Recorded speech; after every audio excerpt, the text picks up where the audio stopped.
គ្រប់នឹងជំរាបសួរពុកម៉ែមីមីបងប្អូនអរគ្នាជាទីគោរពនិងជាទីរាប់អានថ្វាយបង្គំព្រះអង្គថេរានុថេរៈគ្រប់ព្រះអង្គជាទីគោរពនិងជាទីស្រឡាញ់ពីខ្ញុំបកករណាហើយបងប្អូនទាំងអស់គ្នាជាទីគោរពថ្ងៃនេះខ្ញុំធ្វើវីដេអូចែករំលែកជូនបងប្អូនទស្សនាកំសាន្តតាក់ទងទៅនឹងខ្សែករបស់ខ្ញុំណាតែអព្យាស្រ័យផងដោយសារមួយរយៈនេះវិបត្តិសេដ្ឋកិច្ចធ្ងន់ធ្ងរអញ្ចឹងខ្ញុំក៏មិនដែលបានជាវរបស់អីថ្មីចូលក្នុងខ្លួនដើម្បីធ្វើជាវីដេអូចែករំលែកជូនបងប្អូនទេគាត់ថាខ្ញុំមានរបស់ចាស់ខ្ញុំនឹងធ្វើលេងជូនបងប្អូនទស្សនាកំសាន្តណាហើយសម្រាប់កម្មរបស់ខ្ញុំនេះគឺខ្ញុំដូចបង្ហាញជូនបងប្អូនដដែលថាខ្ញុំមានកម្មសាងពីបញ្ញាក្អែបងប្អូនញើក្អែកមានច្រើនមុខបងប្អូនតែសាវិញ្ញាក្អែកមានច្រើនមុខបងប្អូនគាត់នៅចាំធំមានក្រងមានលៀបមានជ័យមានអីផ្សេងហ្នឹងបងប្អូនហើយកម្មនៅជាមួយខ្ញុំ10ឆ្នាំហើយបងប្អូនតាំងពីខ្ញុំនៅពោធិ៍សាត់ណាហើយដល់ពេលនេះគឺអត់មានអ្នកយកទេបងប្អូនបើបងស្រឡាញ់អាចចោះចាយតម្លៃទៅអាចឲ្យខ្ញុំបណ្ណាបានដាក់តម្លៃមកព្រោះខ្ញុំទុកខ្ញុំអត់ដែរពាក់ដែរណាខ្សែនេះធំគីឡូ8ក៏ពាក់ត្រូវដែរបងគីឡូ8ក៏ពាក់ត្រូវដែរណាបាទស្រឡាញ់ចោះចាយតម្លៃបងណាហើយពីខ្សែនេះតែសាងពីនាងពូនអំពើជូគឺខ្ញុំអត់ជាវទេតែសម្រាប់ខ្សែនេះខ្ញុំ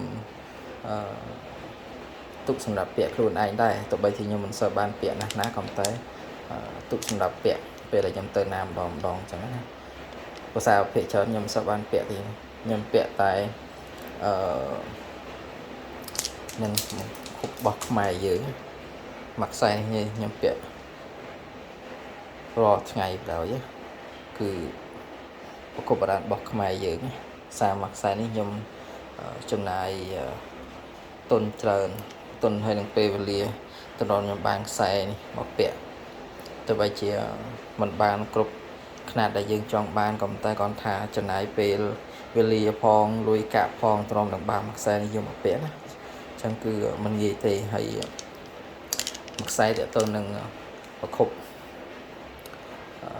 អង្កាំ9គ្រាប់សាងពីនឹងពួនអំពើជូនេះគឺវាជាអនុស្សាវរីយ៍របស់ខ្ញុំដែរហើយក៏ដូចជារបស់នេះគឺខ្ញុំអត់ជាវទេណាបងប្អូន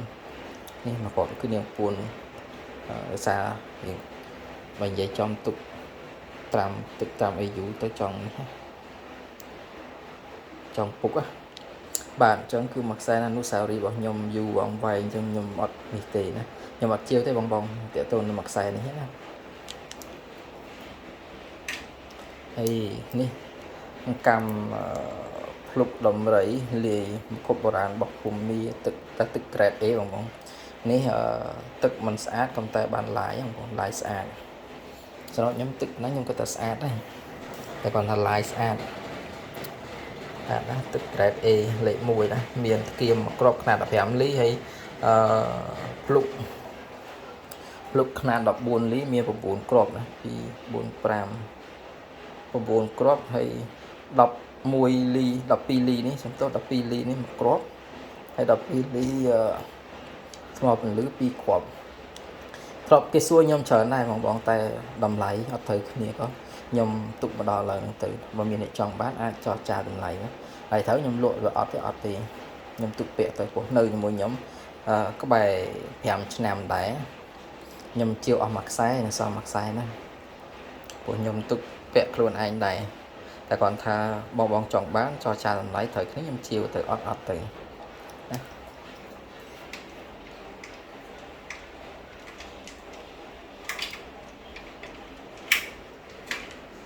បាទហើយតកតងនឹងខ្សែករបស់ខ្ញុំគិតថាសម្រាប់បងដែលតែងតែទស្សនានៅ Channel YouTube របស់ខ្ញុំទាំងពីរដូចជាអត់មានអីថ្មីទេណាតកតងខ្សែករបស់ខ្ញុំគឺដដែលទេណាគឺ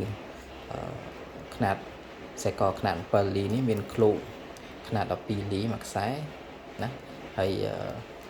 ព្រះអង្គ7កិរិយាសាងពីភ្លុកដំរីខ្មែរយើងណានេះចែដំរីខ្មែរយើងកំពុងធំនេះពោធិ៍សាត់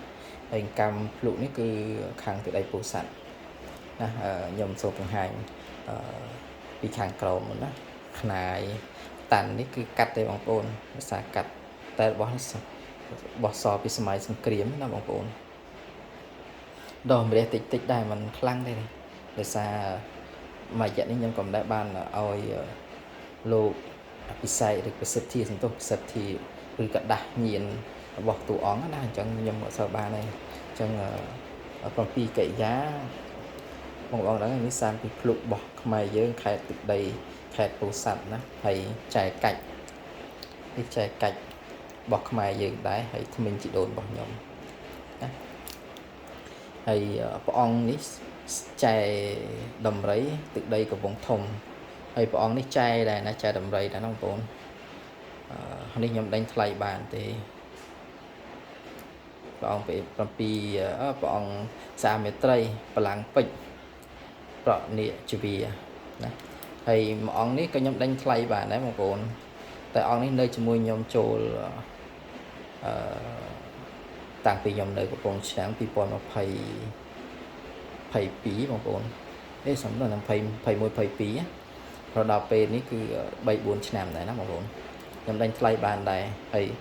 មានតួអង្គ3ព្រះអង្គនៅខាងក្រោមមានព្រះអង្គព្រះនីសីមានព្រះអង្គកម្ចាយណៈហើយនិងព្រះអង្គសេវលីព្រះអង្គប្រនិជវាតាំងសមាធិប្រនិជវាដែរណាបាទហើយនេះបងប្អូនធ្លាប់បានមើលដឹងហើយនេះគឺព្រះអង្គសាងពីខ្ញុំមិនដឹងថាក្លឹម7ឬក៏នាងពួន7ទេតែរបស់សល់ពីឪពុករបស់ខ្ញុំទេរបស់បុរាណសល់ពីឪពុកខ្ញុំណាសល់តែមួយអង្គហ្នឹងទេគាត់របស់គាត់ដែលនៅនឹងដៃខ្ញុំហើយព្រះអង្គប្រនិសន្ទុះព្រះអង្គឈ្នះមាបលាំងពេជ្រសាងពីភ្លុកដែរណាតែភ្លុកក្រៅប្រទេសហ្នឹងបងប្អូនហើយព្រះអង្គឈ្នះមាបលាំងពេជ្រមានឆពាន់ក៏ភ្លុកក្រៅស្រុកដែរណាបងប្អូន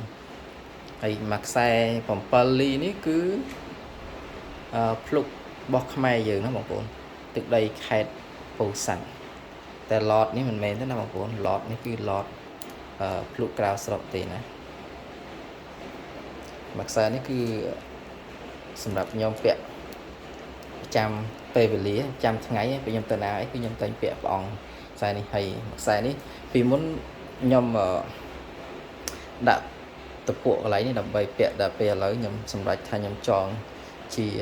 បណ្ដុំចង្កូមនៅខាងក្រោមវិញណាព្រះអង្គនេះសាងពីផ្លោកពញើក្អែកអង្គក្រងណាបងប្អូនរបស់នេះផ្លោកពញើក្អែកក្រង